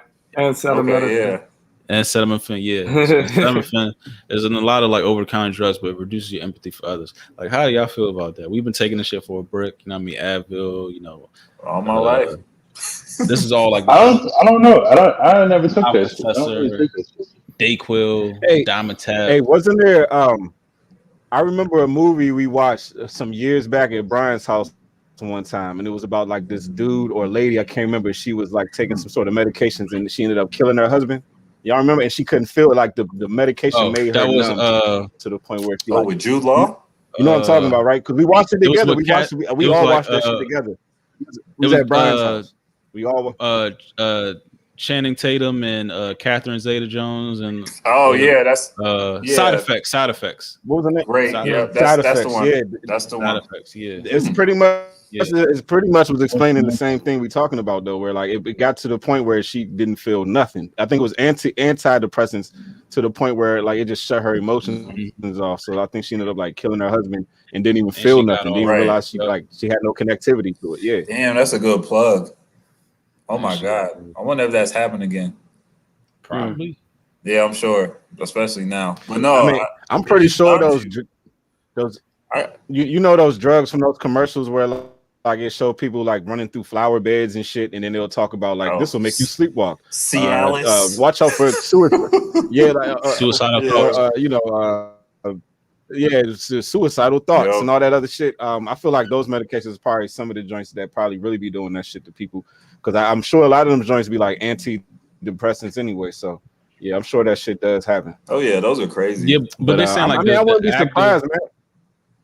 The active ingredient in this particular study was acetaminophen, and help me out, Paul. Acetaminophen. But the thing is, like, acetaminophen is a lot of times coated in like Percocets now. It is 5-3-2-5 that help people. You know what I mean? It's not that stronger dose, but it's kind of like that lighter dose, but it's coated in that shit. Don't ask me how I know, but but it's coated in that shit. Yeah. Hey, I did research on that shit. It's crazy that you brought that up, because acetaminophen actually affects people differently, and some people aren't supposed to take it because it's almost like a shroom. It's almost like a shroom. Yeah. But because your chemical makeup actually mixes with the acetaminophen. Yeah, in your brain. Wow, that makes sense now. Well, once you said that, it's crazy, bro. I think it's like 15 to 20% of the population are not. They're not actually 25. Supposed to be taking it. 25. I read this earlier. Yeah, so it's crazy. Yeah, and that medical field be so shiesty. Wow. Yeah, but that's like we was talking about like a couple weeks ago. Like, are we the genetically modified? You know what I mean? We the guinea pigs now. Yeah. So that shit don't be doing nothing to me. Telling on them and shit. They shouldn't be doing that to me, man. But I don't think you're not gonna notice it like on a everyday. It's just like, you know what I mean, people that probably Yeah.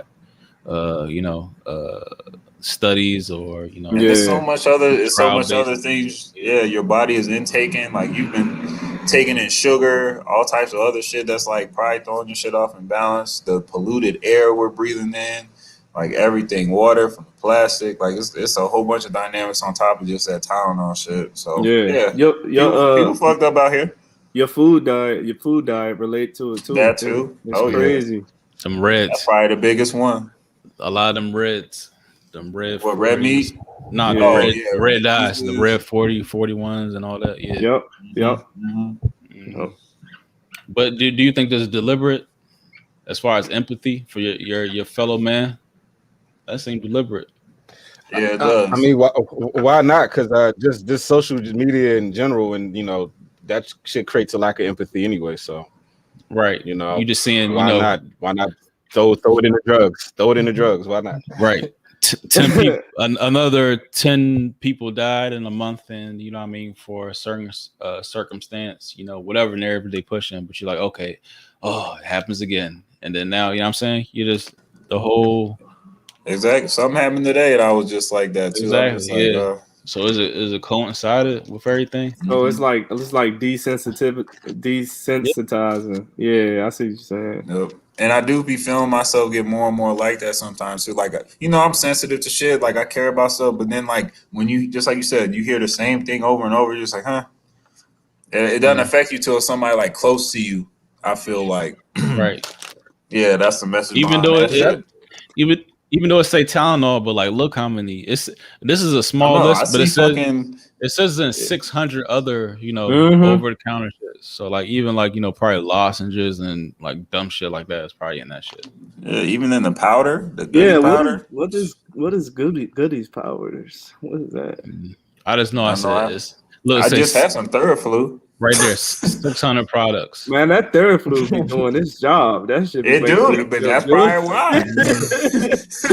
Yeah, that's my favorite, dog. That Theraflu and that fucking That that damn, NyQuil good too. yeah, that damn nighttime Theraflu. Oh yeah, they got the joint now. Yeah, just for sleep. The Yeah. sleep quill. Yeah. Yeah. Mucinex, Vicks. We was raised off Vicks. You know what Oh I mean? yeah, the vapor rub, all that. That's what I'm saying. Like we've been taking this for 20 plus years. Robitussin. I was brought up on that. Yeah. Mhm.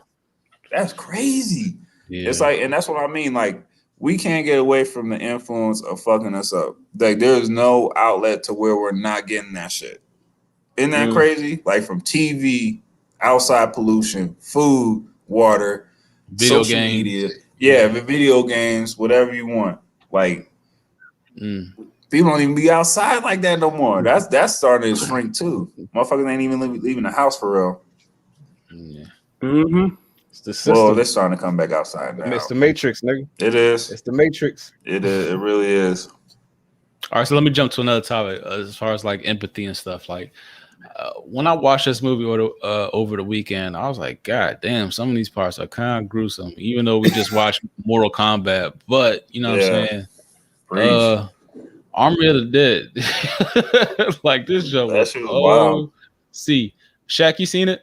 Yeah, it was OC. It was OC. Yeah. It was crazy. And for like a horror movie, that shit seemed like it was like 3 hours long. Yeah, it was like 2. It was long. 30, It was long. But But that's a long ass movie. And I noticed it was some real shit in there, like how the evolution of like the zombie could be. Yeah. I feel like that. Like, but the thing I ain't like about that movie, they didn't explain a lot of shit. Yeah, they Like, they didn't. didn't even explain how that came They to. didn't. They were just in the desert randomly in the beginning, and then all of a sudden shit happened in Vegas. Like Why do those zombie movies always seem to be like that? It's never an explanation of where these niggas come from. It's like it just starts out and they running from zombies. Like I don't know. It seems like almost like a lot of these might be like that. Yeah, but they said the initial dude started it like, a government lab. They was trying to make probably like a super soldier or some shit like that. And it broke loose. But what I liked about the jump was how like they started out in the intro with like a lot of the meat and the potatoes of the story. Like I never seen like a movie like presented like that. Like they showed like a lot in the intro, just like the beginning credits, and then they started with the story. But they fucked up with Batista. That's his name. Yeah, Batista. Yep. Yeah, Batista and the whole exchange with what's her His name? daughter. Slim right here in the middle. Who's actually Alicia Jimenez from Power? If y'all ain't know that. Yeah, that's the cartel. The cartel from Power. But yeah. But that's what I didn't like about shit. How they was going that whole back and forth, like, bro, like there's an emergency going on. Why y'all fucking like in a fucking love exchange? Like, come on, let's get out of here. But yeah, but even that's what I mean. That shit didn't. It Also, still didn't. Yeah. He Batista had a big ass part in this, and so he actually had to act. And I ain't like when he was working at the dining area, and his whole back and forth was just like, oh, okay, what are you going to do? Yeah, you need me for a job? Okay, I don't want to do it. Oh, it's 20 million. Okay, it was so dry. It was so funny. Even his facial expressions, emotions were bad. Right, it was so dry. Bro. It was like Fast and Furious and like Zombieland. All of it.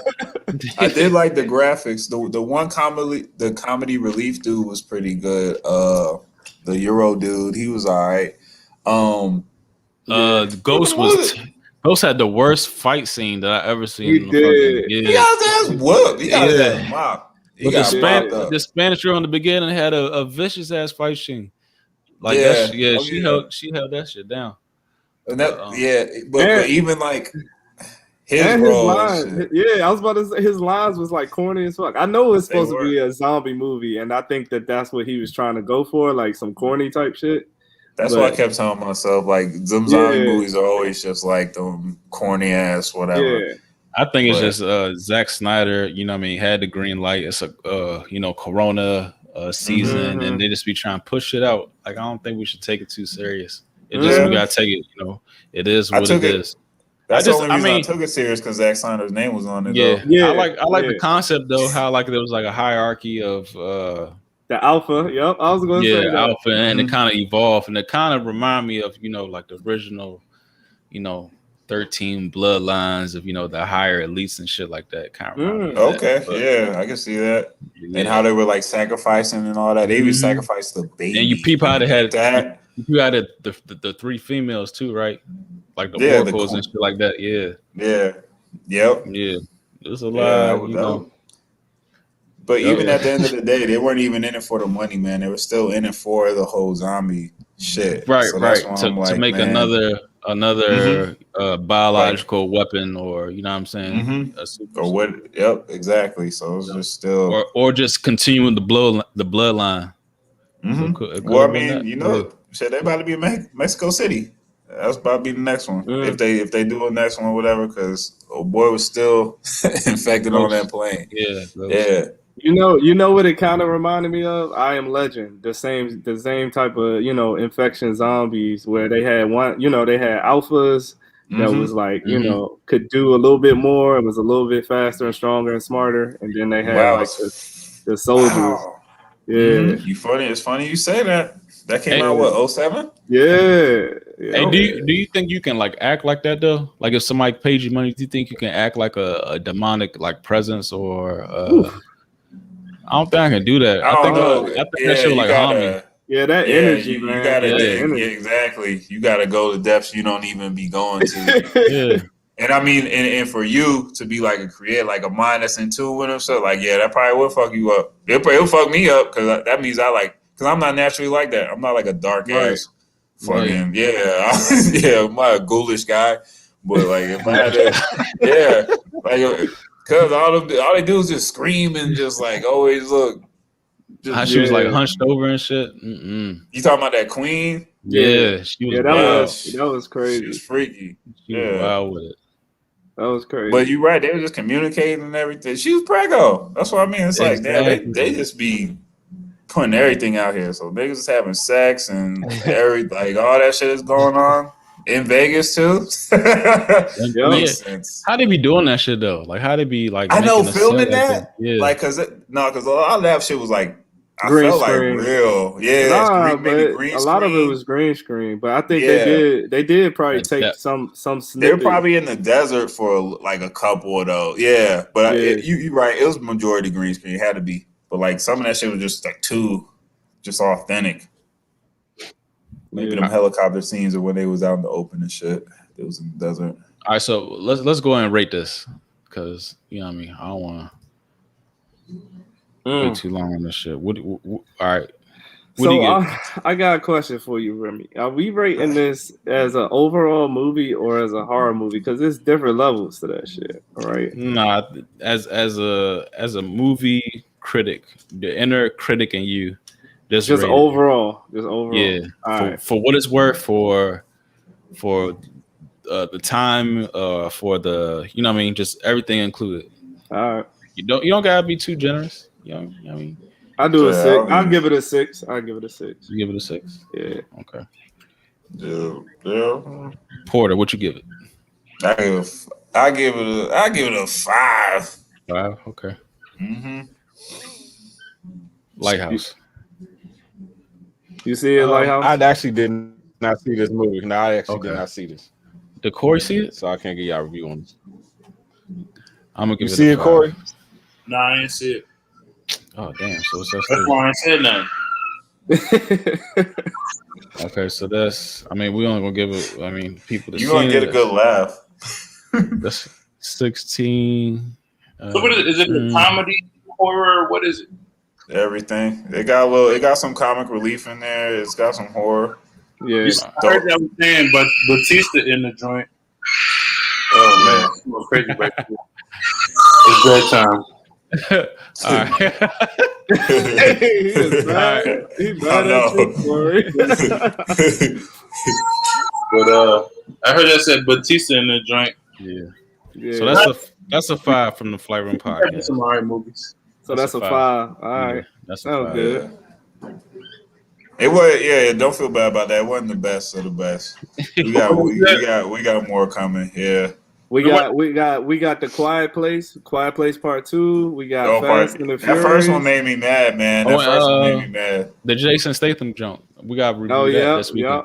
Yeah, that was what is that? Yeah, I saw that one. Oh, my fault. I'm gonna see no man. That's the one you mad, dog. Who? That was a good movie. We gonna meet you. Oh, Beautiful back.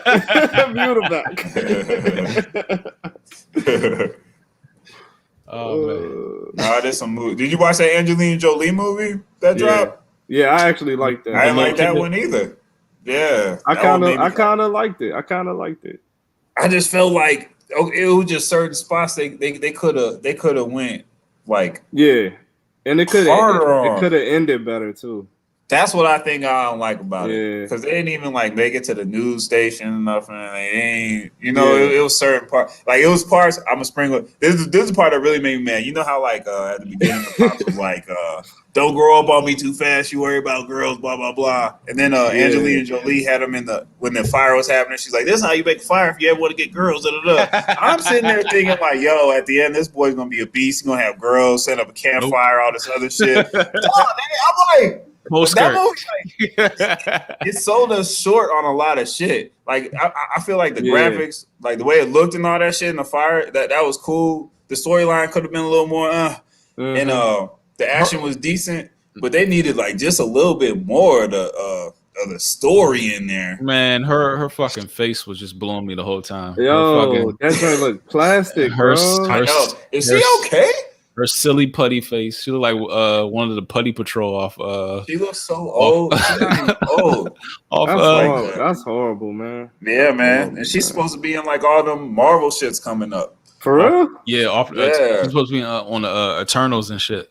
Yeah, that's right. Man. Yeah.